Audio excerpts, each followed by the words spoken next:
Bonjour, c'est le live de Newstank, les infos du jour.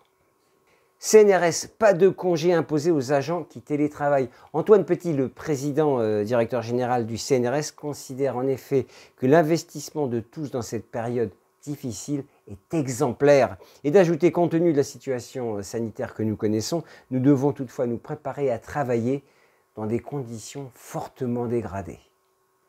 Déconfinement des organismes de formation et des CFA. Un plan devrait être présenté lors du Conseil des ministres du 30 avril prochain. Peut-on lire chez nos confrères de Newstank RH?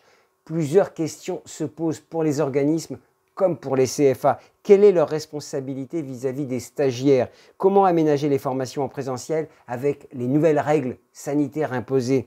Comment organiser les examens? Enfin, comment tenir compte des spécificités régionales? Réponse dans quelques jours, on espère. Parcoursup 2020, quelles sont les formations les plus demandées? Alors, les licences et les BTS restent les formations les plus choisies par les candidats. Ils représentent respectivement un tiers des listes. Pour les DUT, c'est 12%. En ce qui concerne les prépas, nous sommes à 6%. À noter la première place pour le diplôme de préparation en soins infirmiers.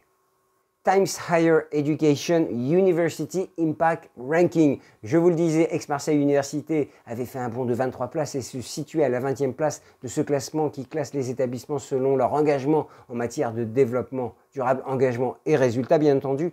Signalons également l'Université Jean Monnet de Saint-Étienne qui est classée pour la première fois grâce à sa recherche et ses pratiques dans le domaine de la santé et du bien-être.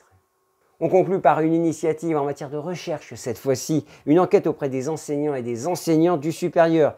Des chercheurs d'Aix-Marseille Université lancent une enquête pour étudier la continuité pédagogique et l'organisation du travail des enseignants du supérieur en France dans un contexte de confinement. Bien entendu, les résultats de ce travail seront rendus publics dès qu'ils arriveront à leur terme. Voilà, c'était le live de Newstank. À demain.